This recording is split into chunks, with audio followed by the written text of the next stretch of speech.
Eric Heinze, professor of law and humanities at Queen Mary University in London. He's the author of The Most Human Right, Why Free Speech is Everything. You can imagine I like that book as a free speech fundamentalist, as it were. Among other books, and he's published over 100 articles, and it's been featured in radio and television and other media around the world. His new book is, here it is, Coming Clean, The Rise of Critical Theory and the Future of the Left. Now, after I had Christopher Rufo on the show, I got some pushback going, hey, you got to have somebody that's not on the right. Okay, I gather my guest today, Eric. Nice to have you on here. You are not from the right. You're not a MAGA right or a conservative, I gather, from reading your book. But welcome to the show, and maybe start there. What's your story? How'd you get into all this stuff in political science and law and all that? And then what is your position on these things?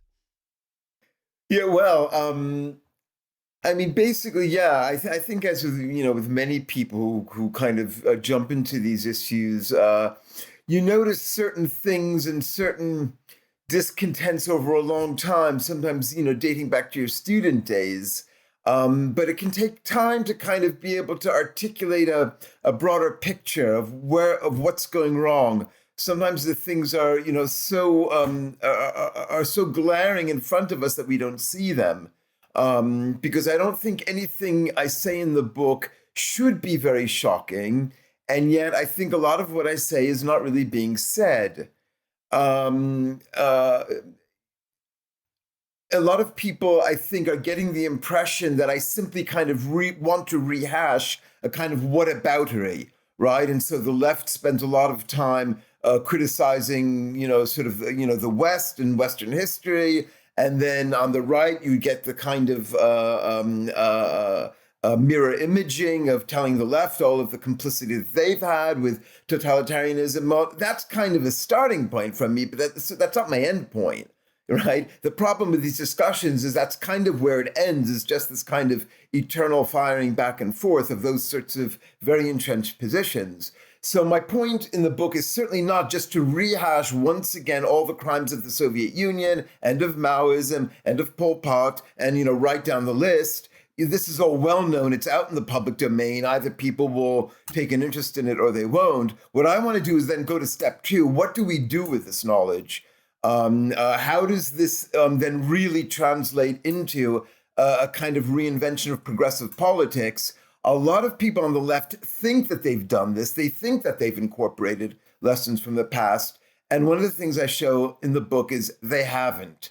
They haven't. If you look at the ways in which this is done, it actually tends to be often very superficial, to the point of dismissive, or simply strategic, simply a matter of self-positioning.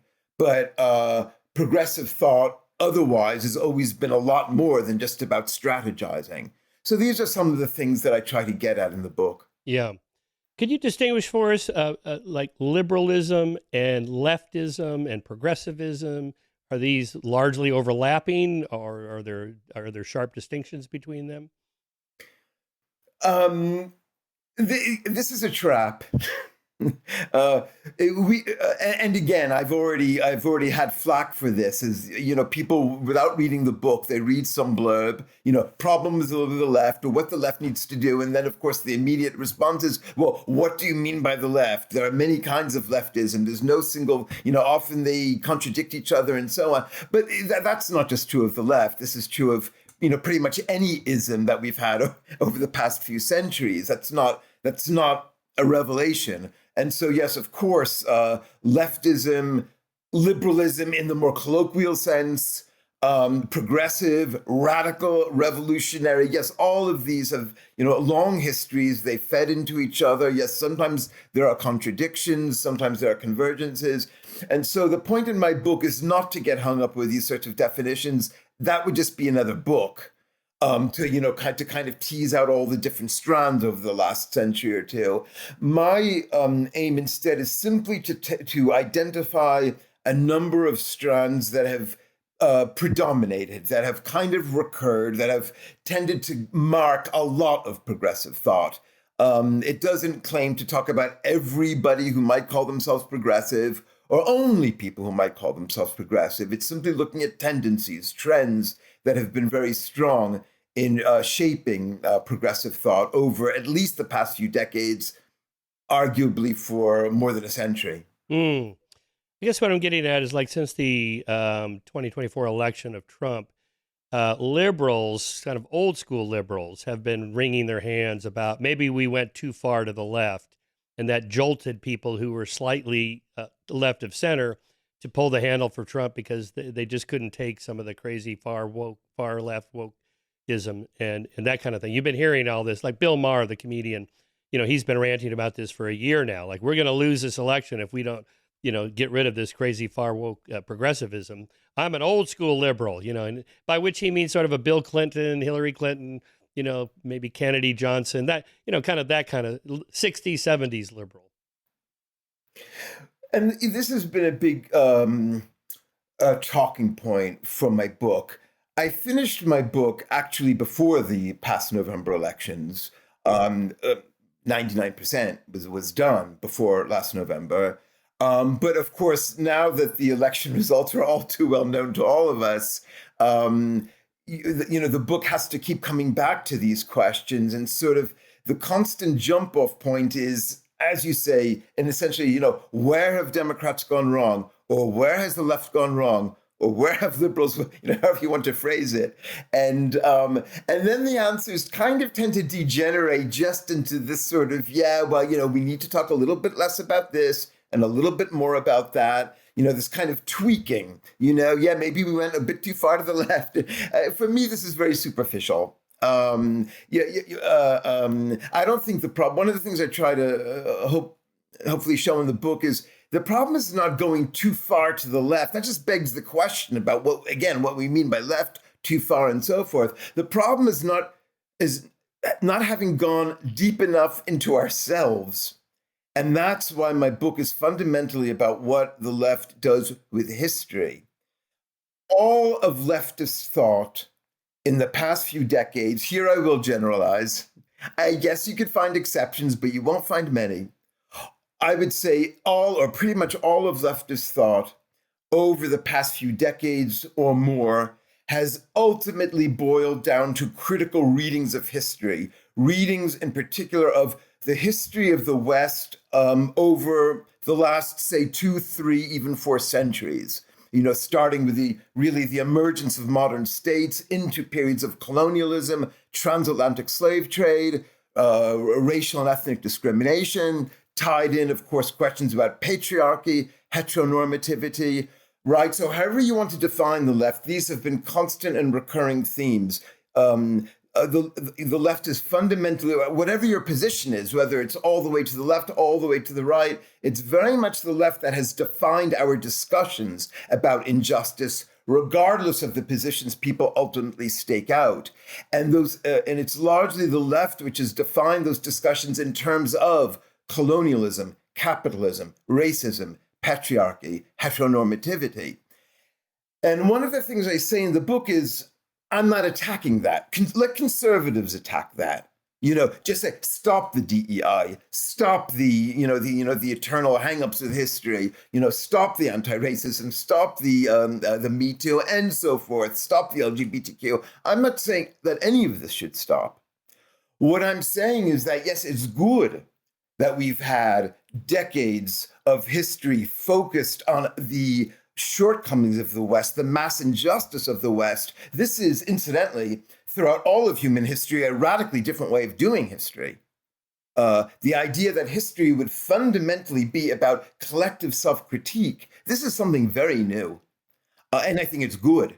And I don't want to lose it. I think it's probably the best chance for democracy is understanding that the purpose of democracy is to be able to deal with history and to deal with it critically. So unlike conservatives, I don't reject any of that. What I'm saying is that those same people who have taught all the rest of us how to do critical history have completely failed to do it themselves, right? And so, in fact, when we talk about the fact that, well, actually, yes, much of the left, much of the time, at the very least, lent legitimacy and often zealous support to some of the most brutal and repressive dictatorships of the past 100 years, entailing millions of deaths and damaged lives. When we want to also do these histories of oppression, all of a sudden we're met with the most dismissive, if not disdainful responses. That has to change. Either we do history or we don't. If history is vital to democracy, critical history is vital to democracy, then those people who are teaching all the rest of us have to do how to do it publicly, in film, in media, in television, in schools, in training programs, have to use all those same channels to engage also with the most brutal histories of the left, and they don't do that. Instead, what we get is, oh yes, well, of course we know Stalin was bad. Oh, and of course that wasn't the real socialism. We get these, again, I call these dismissive apologetics, literally often in one line.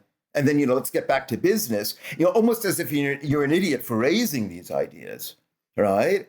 And I do believe that we have to look at centuries of history of Western oppression and mass injustice, but as part of histories of oppression and mass injustice. So yes, the West has been part of that, but the left has been part of that. And that we are not getting until we get into this much deeper understanding of what we mean by left, what we mean by progressive, then all of the little tweaking of the message, and should we talk a bit less about that and a little bit more about this, is going to be useless. Interesting. I should point out that there's a lot of hand-wringing on the right as well from old school conservatives, the Mitt Romneys and John McCain's of the world, as opposed to MAGA right, authoritarianism, populism, economic nationalism. Those things do not tend to fall into that bin of conservatism as we think of it from Edmund Burke on, that kind of Burkean conservatism. So they're undergoing their own hand-wringing there. So fair enough. What do you mean by coming clean? Coming clean about what? I guess that title is meant to be a bit playfully ambiguous because the question of cleanliness, or rather of purity, kicks in at a number of different levels. One of my chapters, although in a sense the whole book, but one chapter in particular, is devoted to this question of what I call the purity narrative. In other words, ways in which all sorts of ideologies, again, not just on the left, just to be absolutely clear, religious ideologies, conservative ideologies, economic ideologies, all sorts of ideologies, essentially present themselves as pure in the following way. For the most part, their articulate spokespeople don't claim to be perfect. That would be ridiculous. No one would believe it. It would be fatuous to say, our ideology is perfect. No one says that. Instead, what I'm defining as a purity narrative is a way of presenting one's own ideological positions such that one acknowledges all the injustices that have come from it, but then fashions them as mistakes, as errors, as not the real embodiment of whatever that ideology is, right? As I said before, oh, well, that wasn't the real socialism, right? That's not what Cuba was supposed to be. That's not what Russia was supposed to be, and so on, right? And so it's this kind of, purifying the narrative, so not denying the atrocities, but rather, always peripheralizing them, sanitizing them, right? And again, on the left, what this means is that the histories of Western mass injustice, as I've named them, again, capitalist exploitation, colonialism, slave trade, patriarchy, and so forth, are presented as systemic and structural, right? As part of the very fabric, so that they're not just histories, they're still ongoing, which is why we need to know history. Whereas once we start talking about the histories of the left, then they're presented only as mistakes.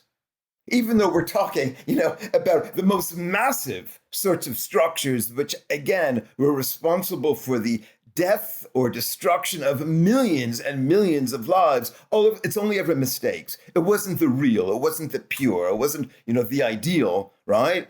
So we end up with this curious situation where the history of the West is meant to be understood as systemically and structurally unjust at a mass level, whereas the same brutality on the left, it was only ever a mistake. Right. And what this means is that we can, to get back to the title, in a sense, we can never come clean of Western history. We always have to be saddled with it. And again, I don't have a problem with that. But these same speakers are always coming clean of their own leftist histories. Oh, well, we don't support Stalinism. Oh, we don't support Mao. We stopped that, right? In other words, they get the clean breaks, but none of the rest of us get the clean breaks. How is that? How is it that they don't have to deal with, with the ongoing burden of all of the shit that happened, in how many socialist regimes, right? Why isn't it when Putin invaded Ukraine, right? Why did we not see 100 times more encampments? Because as a matter of one's own responsibility. Oh yeah, we were supporting the regimes that put all of this in place. Where were those encampments? From the same people who are teaching the rest of us to be critical about our histories. Where were they? And so what you'll get on the left is not factual denials, as I say in the book. You'll always, oh yes, of course there were gulags, of course, Stalin was oppressive, but you'll always get the factual acknowledgement, right? You won't get the factual denial. But what you get is ethical denial, right? It's, in other words, the factual acknowledgement is taking place, but then simply to sideline it, to sidestep it, right? And then to get back to the business as usual, which is the critique of the West. We have to stop doing history this way. We have to stop understanding progressive thought this way. It's hideous.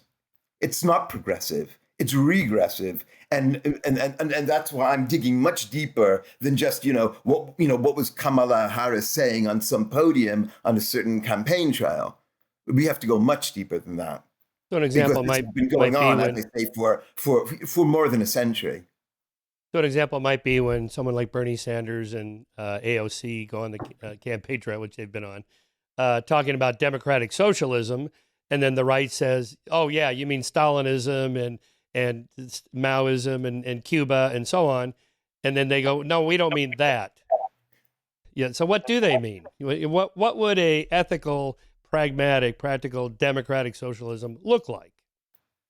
Yeah. No. And I mean, and they're right. They don't mean that. They don't mean that. But the reason why it's easy to trip them up on this is because, again, just to be clear, I don't really want to sort of start tangling with individuals, right? Bernie and AOC, they do what they do. They're not history lecturers, right? So of course, there's only so much they can say when they're stumping, and particularly in the present climate. So my point is not to say, that they should start standing up there doing a lot of self-flagellation, or rather, again, this is going to have to be about more than just two people stumping on a campaign trail, right? But one way to start is, you see, I'm not even sure that people like Bernie and AOC, for all of their incredible intelligence, which I absolutely acknowledge and I credit, I think they also are part of a leftism that still just doesn't get it.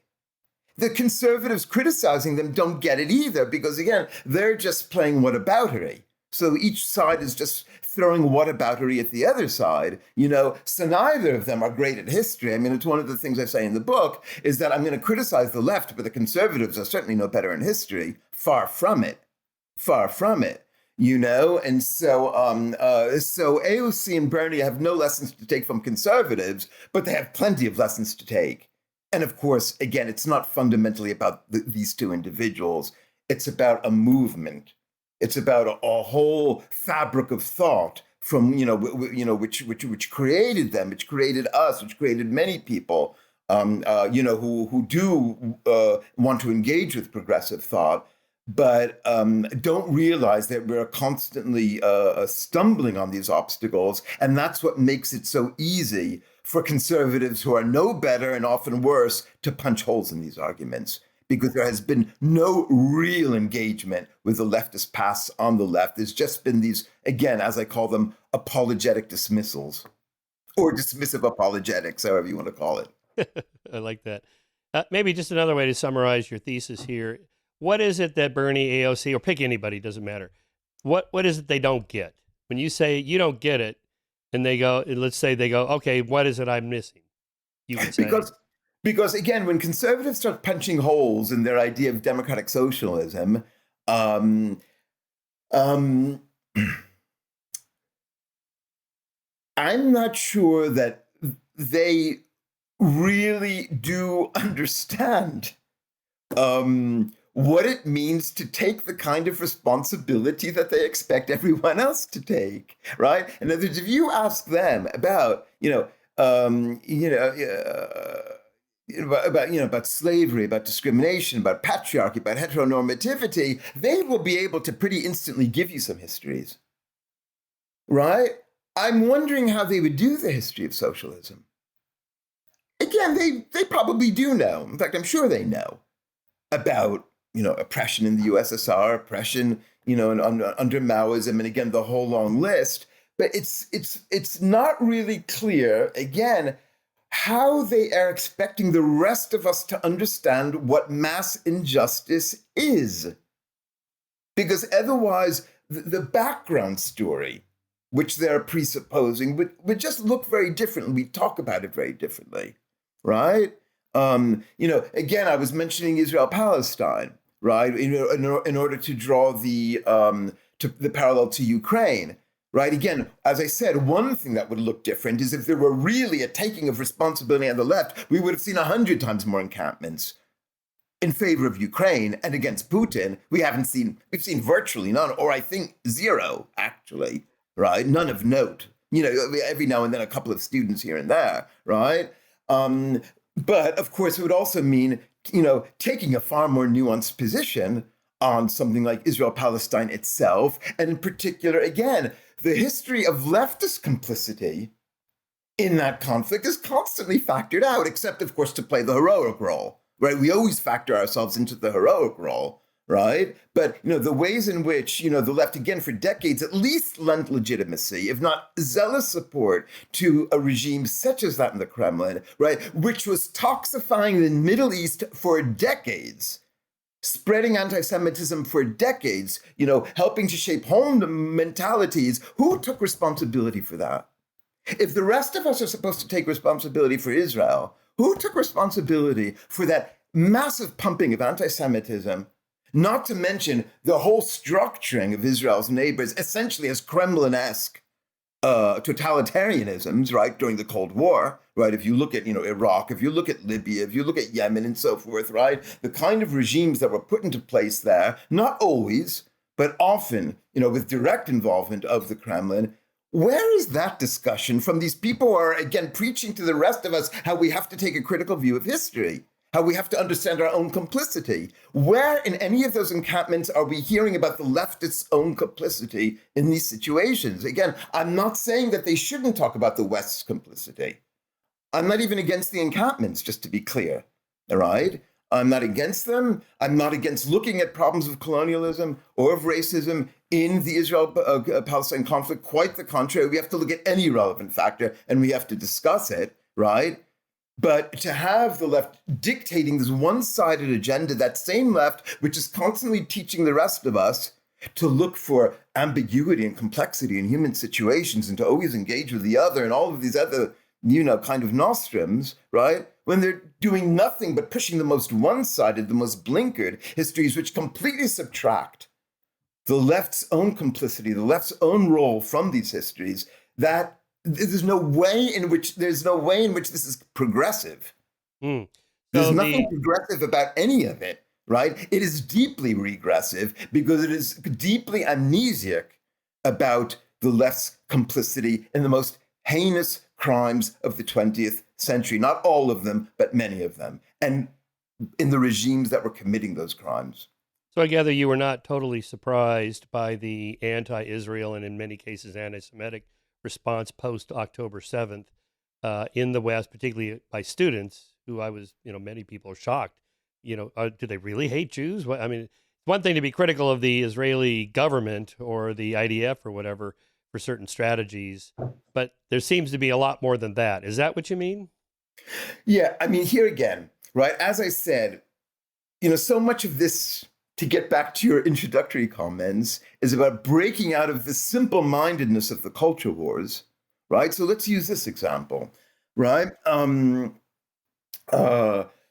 Again, in the case of Israel-Palestine, what do we have, right? We have, one kind of entrenched position, which gives us nothing, and particularly in universities, almost exclusively in universities, which literally presents the whole situation as nothing but a kind of re-embodiment of, again, centuries of colonialism and racism, right? And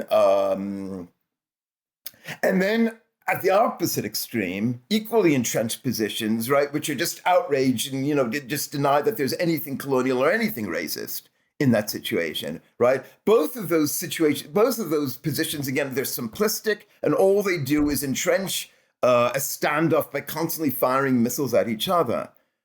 What I'm arguing is, yeah, okay, I mean, racism, that's hardly a revelation. I think you'll scarcely find a modern state today in the world that doesn't have racism, and often far more than you're going to find in Israel. So the fact that Israel might be, I mean, it would be strange for Israel not to be racist. What society isn't, right? So of course we should talk about racism in Israel, because we have to talk about racism everywhere. Number one. Number two, colonialism, again, to the degree to which the creation of the Israeli state, is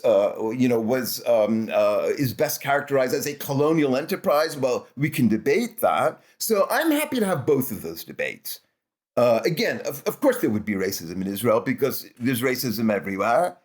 And of course we have to look at possible patterns of colonial governance in Israel, even if Israel was not set up as a conventionally colonial state. So I think we need to have both of those debates. I'm open to them. I think there should be more of them, in a more nuanced sort of way than we're witnessing. But again, these are still only one side, right? Again, this is the discourse that the left has presented. The racist paradigm, the colonialist paradigm. Again, where is the paradigm of dictatorial governments surrounding Israel that have, again, massively fed into this problem, and particularly if one cares about something like human rights or humanitarianism or humanitarian norms or any other paradigm of decent treatment of people, right? So where, again, which encampment do I go to hear people getting up and saying, look, this is how our political home was complicit in screwing up the Middle East for decades? Which encampment do I go to hear this if these people all believe in a self-critical rendering of history? If these people are teaching all the rest of us that we have to approach history self-critically, which encampment do I go to find this? Because I haven't heard of it yet. All we get is the racist paradigm, the colonialist paradigm, and that's fine. That is part of it. But what about the paradigm of leftist complicity? Right. Well, and particularly the role, of a Kremlin, which often received, again, at least legitimacy, rarely much harsh criticism, right? And particularly insofar as the Kremlin was involved in fashioning Middle East policy, certainly after, say, the 1960s or after the 1970s, depending on how far back you want to go. So it's not about denying some of these legitimate concerns that the left has raised, but asking, wait a minute, which ones are they constantly just sidelining and pushing to the peripheries, again, in order to spew essentially a purity narrative, in order to look clean. Right. I think that's correct, but the points you're making are those that are made by what I refer to as old school liberals and right of center commentators, who say that the academy has become corrupted by going too far left. It was always slightly left, but not so lopsided. Like English departments, humanities, social science departments, 10-1, 20-1, 50-1, liberal versus conservative professors. What do you expect when you introduce all these DEI sensitivity training, and this is all you talk about is race and colonialism and so on and so forth? This is what you get after October 7th.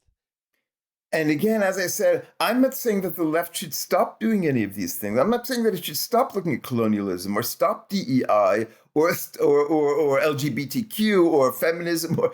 Let those keep going. But again, 100 years or more than 100 years ago, actually, right? If we go back to the early Bolsheviks, the idea of critique as always coming out of a place of self-critique, at least the intelligent Bolsheviks, right? Those kind of the first ones who were killed off, first by Lenin, then by Stalin, the intelligent Bolsheviks, right? Who really did believe. You mean like that you could only do critique. You could only, well, No? okay. Well, we'll have to make that another episode. Okay. But who believe that you could only credibly, you could only epistemologically do critique from a standpoint of self-critique, right? Right. That's what's disappeared. That's what's disappeared. Again, they all think they do it. Oh, yes, of course, Lenin was terrible. Oh, yes, of course. So you'll always get, again, as I've called them, already, the dismissive apologetics. You'll always get, and then they think they've done their autocritique, right? I mean, here, let me give an example. In fact, I give some examples, hypothetical examples like this in the book, just to sort of try to make this a bit more concrete. Imagine you have a group of students, yeah? And they want to do something that we've all seen many times. And, I think that we've always welcomed and, or at least, many of us have welcomed and thought was perfectly appropriate, say, on a university campus. Things like a Black History Month, a Women's History Month, the LGBTQ History Month, right? All these sorts of things, right? And so, usually universities will have a little pot of money so that you can maybe, get some speakers and maybe run some films and do some events and so forth, right? All right, then. Let's imagine that a group of students wanted to do this sort of event, right? So they go to the university administrators just to, apply for a bit of the usual funding. And the administrators say to them, well, we know that there was slavery. We don't support that anymore.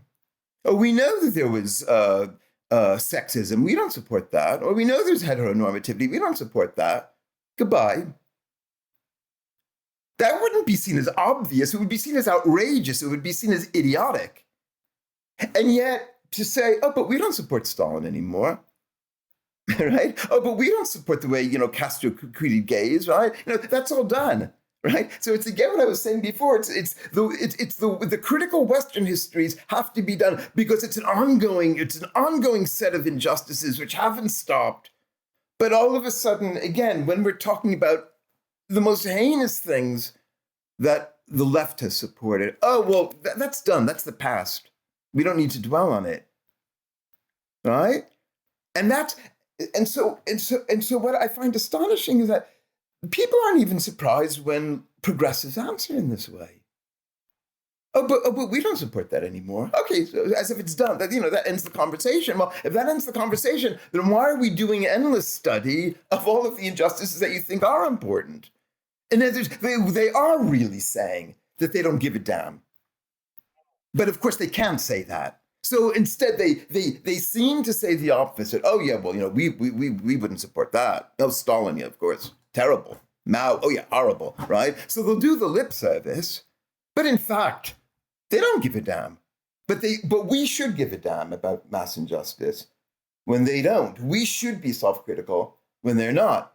That's not progressive in any conceivable way. So I would say to these people, no, the academy has not been dominated by leftists or progressives, because the leftists and progressives, first and foremost, would be doing self-critique, which, in fact, as I said, some of the early Bolsheviks understood. I think you could find almost no progressives in the academy today, because who does this? Who does this? Name me a few who have done this. Where you can, I don't know, Judith Butler, Slavoj Žižek. Let's go all the way down the list. There are loads of them, right? And they've shown me in their books where they start, right? Instead of telling us we have to start from we can't just talk neutrally and objectively about history. We have to first understand our own position in that history. Show me where they do that with the left. Okay, we have to start with our centuries of commitments at a higher or lower intensity to, Leninism, to Stalinism, to Maoism, to the whole, Castro, to Chavez, to the whole long list. And we have to understand how are our discourses of liberationism and call it egalitarianism, how were they systematically deployed in order to bring about precisely the opposite? You're right, this is what we're meant to do with discourses of liberal democracy or of capitalism. Where do we see this being done with the leftist discourses? Which of the leading leftists? So they're not leftists, they're not progressives. They're just mirror image regressives.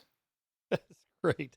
Well, maybe your book is the launching of a new revolution on the far left or the progressive left. Eric, if we took a big picture look at from 35,000 feet, like you mentioned earlier in the conversation, last 3, 4, 500, 400 years, let's say, the rise of the nation state, the Enlightenment, the rights revolutions of the late 18th century, and then the rights revolutions of the second half of the 20th century, the abolition of slavery and torture, cruel and unusual punishment, civil rights, women's rights, gay rights, animal rights, workers' rights, children's rights, now LGBTQ rights. It seems like we've made a lot of progress. Do you feel like the left or progressives acknowledge that enough? Or does it, to me, it seems like they're, in many of the narratives, things are horrible and we've made next to no progress. And, my response is, well, how about acknowledging, that we're not living in 1950 anymore? Conservatives today are socially more liberal than liberals were in the 1950s. Isn't that something worth celebrating? I hope. But look, again, I think so far in our discussion, you've sort of accepted that, there's a certain kind of academic or intellectual level, which is not quite the level of people like Bernie and AOC, right? Which is more the ideas factories of the universities and so forth. And I think you've kind of gone along with me that has a certain importance, where these ideas are coming from. And so I kind of get the idea that, fine, it's never enough. We always want to push further. There are always still residual injustices. So I don't have a problem with that. So I guess a simple way of putting my gripes about the way we're doing history nowadays, is, again, it's not the conservative idea that we should just stop all these critical histories and get back to, amber waves of grain. Right. So again, that's not what I'm asking for at all. What I'm saying is that there's a whole 50% of that history which progressives are not discussing, while telling all of the rest of us that we have to look at untold stories. Right. This is one of the points I make in the book. In other words, the way in which critical theorists, progressives, understand and teach what they're doing and justify what they're doing is by saying, look, for how long was history simply a question of, glorifying the high deeds of great men, right? And then, a few decades ago, this really began to change. We start telling the untold stories, right? Again, the stories of slaves, the stories of women, the stories of LGBTQ. That's fine. I think that should continue. I have no problem with that. But who among the leading leftists today is acknowledging the fact that whole heap is also sitting on a large heap of untold stories? Where are those untold stories? Give us some examples. And if one is keeping those stories untold, which pretty much everyone in the academy is, and certainly on the left, right? In what way is one left? In what way is one progressive when one is far from telling untold stories, is just replacing one heap of untold stories with another? How is that progressive? What would a good progressivism look like then? What stories do you want to see told? Again, it would not sacrifice some untold stories for others. It would say, yes, we have to look at racism. Yes, we have to look at patriarchy. Yes, we have to look at heteronormativity. Yes, we have to look at capitalist exploitation. And also we have to look at this mass injustice in which our own political home has also been deeply implicated for more than a century. And we have to come to terms with that too, right? Again, how do we do the history of Western liberal democracy? We look at ways in which the ideals of liberal democracy, right? Individual autonomy, civic equality, right? Equal opportunity, how these norms have actually been deployed in order to justify precisely the opposite outcomes, right? Right, so Plessy versus Ferguson, the kind of quintessential example of a case which actually used the discourse of equality in order to entrench the most heinous inequality. That's good. And once again, I'm going to ask, who are the leading leftists who are showing how the same thing happened with leftist discourses and who think that it's just as important that we understand this? I can't think of one. So again, the point is not that we stop doing one and start doing the other. It's that, what is presented as something which is very broad and pluralistic is actually remarkably narrow and simply has to be broadened, and broadened by quite a bit. I've been at a couple conferences where Zizek, is that how you say his name? Yeah, was Zizek, yeah. speaking. I have a hard time following his train of thought. He seems to bounce around a lot. I don't know if you know him, but if he represents anything, what is that position? What is he arguing for? Well, no, he's very interesting, actually, because he's one of the best examples of what I'm criticizing, though I think not the best example, precisely because, yeah, that kind of, playfully aleatoric rhetoric is, in fact, part of the philosophy of the world that he wants to present. Yeah, that's fine. You can take that or leave it. But what's very, very interesting is that he is quite eager. And in fact, I quote him at the beginning of one of my of one of the book sections, as essentially saying that what we are doing is holding liberal democracy to its own standards, and this is quite typical of Zizek to kind of announce these sort of platitudes as if they're grand revelations. Again, this is something that was done, that Karl Marx discovered 200 years ago and that leftists have always done, but that's fine. That's fine. He wasn't claiming to be original in that quote, right? So we're simply holding the liberal democracy to its own standards. Fine. Who's holding the left to its own standards? Again, they all think they do. They all think they do, again, and simply by teaching the rest of us how to criticize our, again, the history of Western liberal democracy. But as I say in the conclusion of the book, when it comes to teaching us to take collective responsibility for our history, don't tell us, show us. Who does that? So I shouldn't only be asking which encampment should I go to, I should really be asking which classroom should I go to? Which classroom can I go to where progressives are teaching progressive thought this way? Well, I have no idea. not simply with 5 minutes of, oh, yes, Stalin was bad, and yes, of course, we don't do that anymore, but showing how leftist concepts were manipulated and deployed by structures of power in precisely the way that they teach the rest of us that liberal democratic discourses were manipulated and disseminated and by powerful structures. Again, I'm not denying that happened, but where is the same teaching that the same thing has happened with leftist discourses? Where? Which classroom do I go to? Sign me up. Send me. Okay, Send me, because I haven't seen it. Maybe that's your next course you can teach at your university. And that's why I would say there are no progressives in the academy. Wow. Zero. Okay, wow. That's a shocking statement. What a fair and just society look like to you when your progressives say things like, well, Stalin, and Mao and Cuba, these are not good examples. Well, what would it look like then? A fair and just society? And I'm glad that you asked that question, because again, I know that I'm sounding terribly irritated. That's all right. But here's actually a point of conciliation. Because now we're at a moment, right now we're at a moment where even mainstream conservatives are actually having a lot more sympathy for Bernie and AOC than for the guy in the White House. Not to mention people on the left. Larry Summers was saying, recently at a public event, that Trump is a unifier.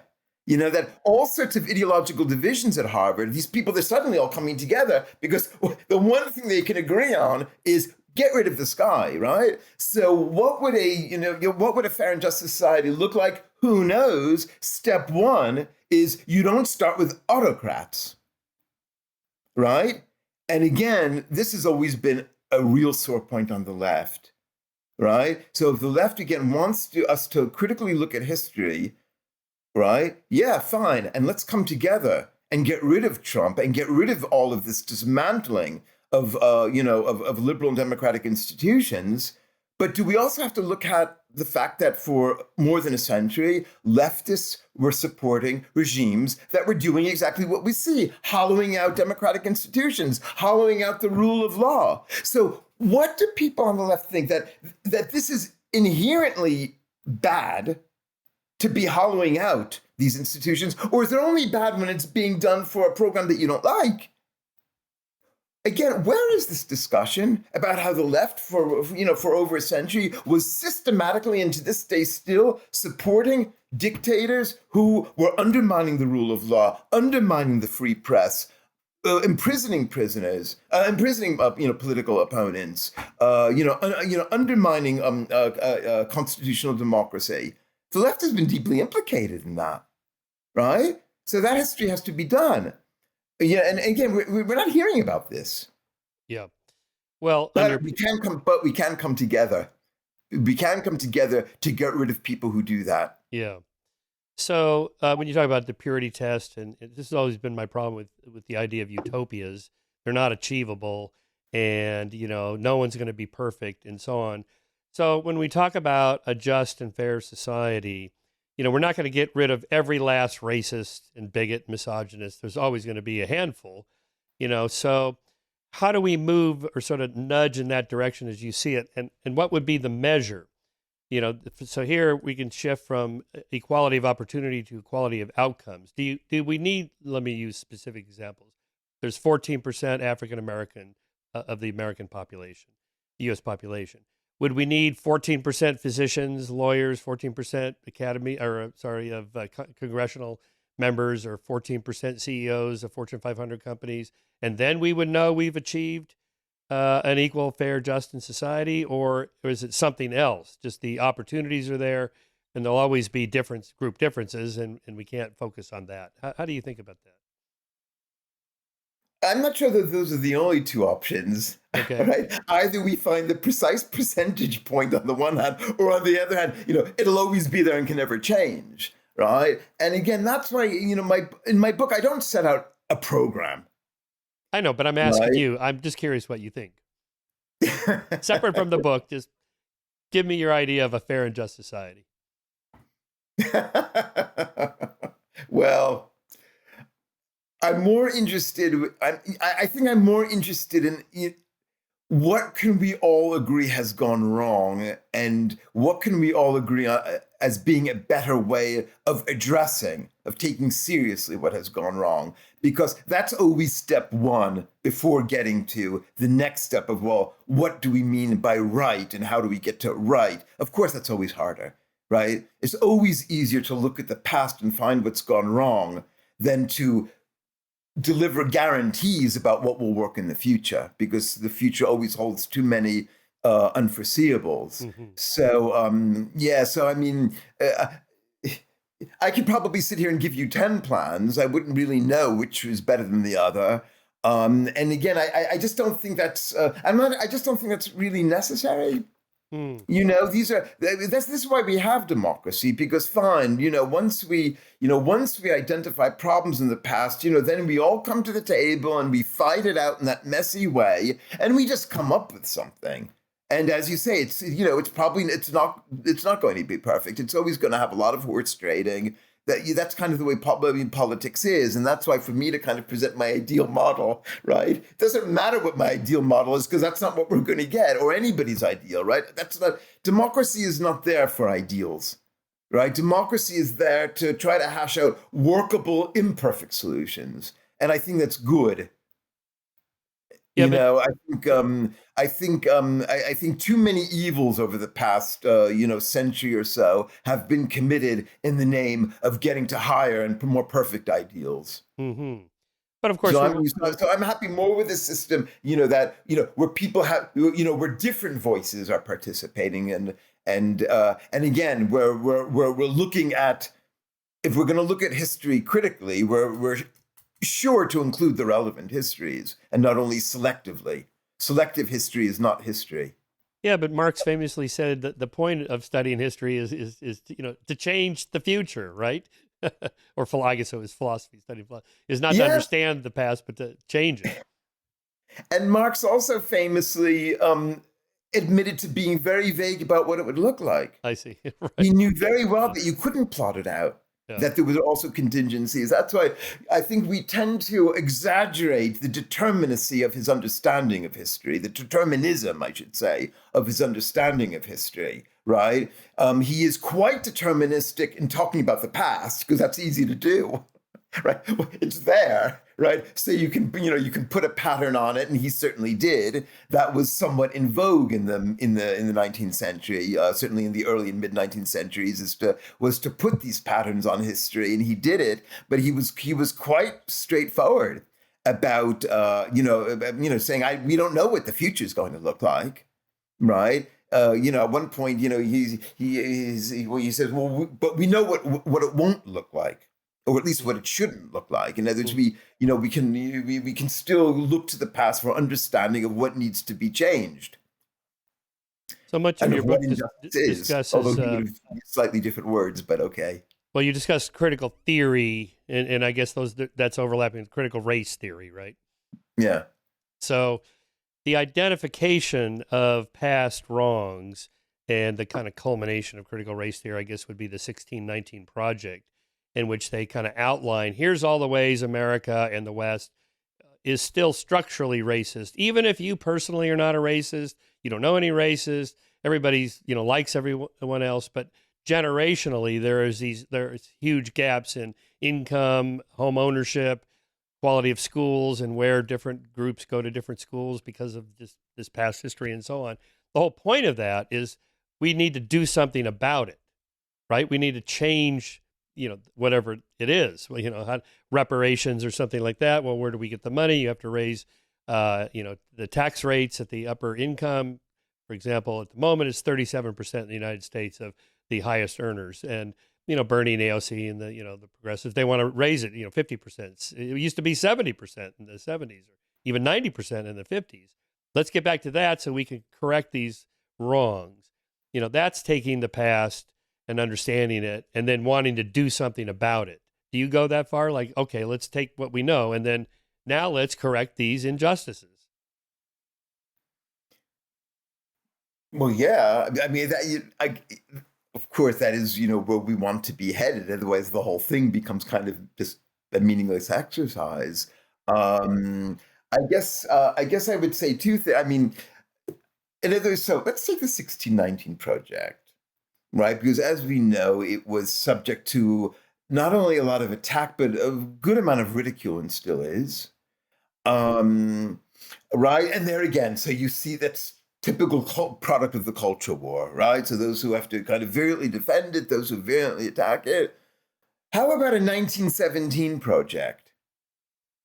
Right? Now, let's keep the 1619. I don't have any problem with that. Fine. Every now and then you might get the history wrong. So then someone comes along and corrects it or challenges it. You have the debate. Great. Keep the 1619 Project. Where's the 1917 Project? Right? Now, there's a project which starts at the point where leftism was no longer just something in books and at meeting tables, right? But took on power, which soon snowballed into massive power, affecting millions of lives, and as I said before, with enjoying at least legitimacy, if not often zealous support from important strands of leftism in the West, and asking the question, how has that influenced what we're calling progressive politics, including, when I say how has that influenced, including the ways in which we've conveniently ignored it. So let's have two projects. Let's have more than two, but let's start with a second. We'll call it the 1917 Project. Then we can add more, right? So that's what I would say. So again, it's not an either or. It's not a zero-sum game. And one of the things I insist on in the book is you can't compare atrocities. And so that's why, it's adamantly not whataboutery, well, let's, add up the numbers of dead on this side and add up the numbers of dead and see which regime was worse. It's not about that at all. You can't do that anyway, because atrocities are only quantifiable to a certain degree. Why would we want to?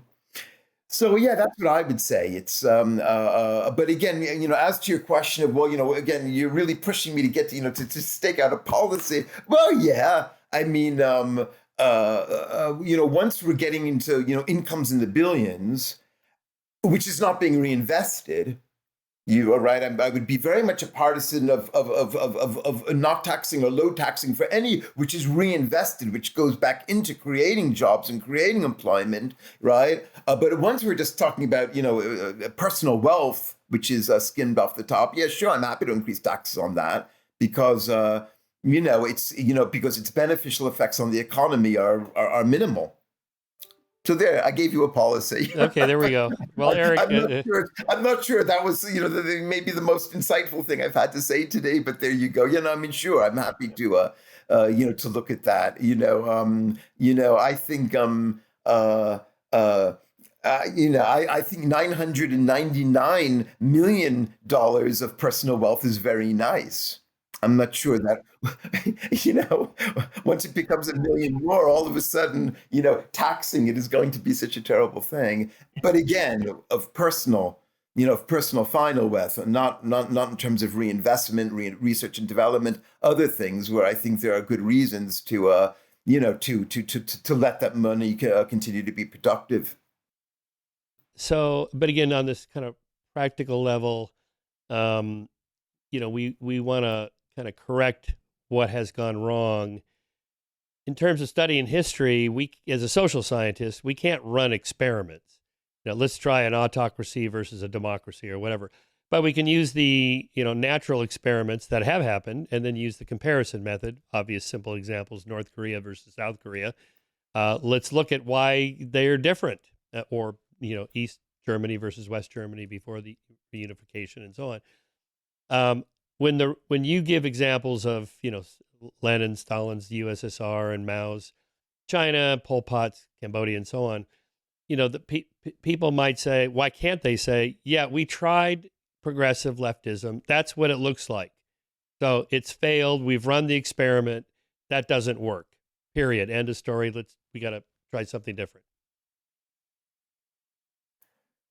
Yeah, and I mean, I think what's curious here is that I think many, not all, but many serious people on the left did come to this understanding. I mean, if we go back actually to, Donald Trump's first term, I mean, even further, if we go back to what I guess about 2014, 2015, I'm not perfectly clear on the dates now, but as the kind of those primaries were starting to heat up, right? And so Donald Trump was still in the running with other Republicans, and then you had the whole roster of Democrats. I think a big mistake that Bernie Sanders made was just to use the word socialism, right? If he had said social democracy, again, if he had shown that he understands the history that you've just mentioned, right?